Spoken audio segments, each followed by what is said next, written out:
All right, Governor, some members of the New Orleans delegation are miffed, some saying they had to hear through the media about your idea of a study on the proposed UNO-SUNO merger. How do you mend those fences, and will you try? A couple of things. One, let's remember this was legislation passed last year. You had Senator Duplessis, Senator Repeal, Senator was here, Senator Repeal was here. They passed this resolution asking regions to look at higher education in New Orleans to see if there was a better way to deliver those services. And the bottom line is this needs to be about students, not politics. You've got two institutions right next door to each other. At SUNO, you've got a graduation rate of only 5%. You've got two institutions that aren't using their buildings even 50% of the time. At the same time, you've got Delgado bursting at the seams. You've had a decline in enrollment at both institutions.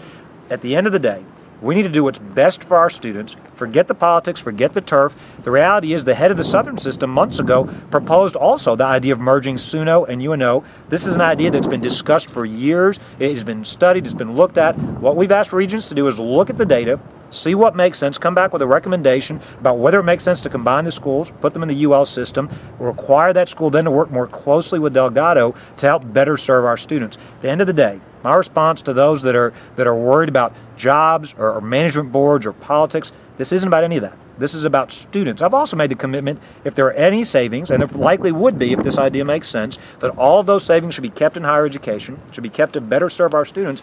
Bottom line, a 5% graduation rate after 6 years is not acceptable. It shouldn't be acceptable to anybody in Louisiana. It shouldn't be acceptable to anybody in New Orleans. It shouldn't be acceptable to anybody looking at higher education. We owe those students a better education. Do you have a ballpark, though, of potential savings? We don't, and we won't know that until Regents looks at this, but we weren't motivated by budget savings. Like I said, if there are savings, 100% of those savings will be kept in higher education. This isn't about the budget. This is about serving our students better. It just doesn't make sense. After Katrina, you've had pretty significant enrollment declines at both institutions. You have, not only that, you've got buildings that aren't being used. At the same time, Delgado in the last couple of years has had to turn students away because they didn't have enough capacity. It just doesn't make sense to have that duplication.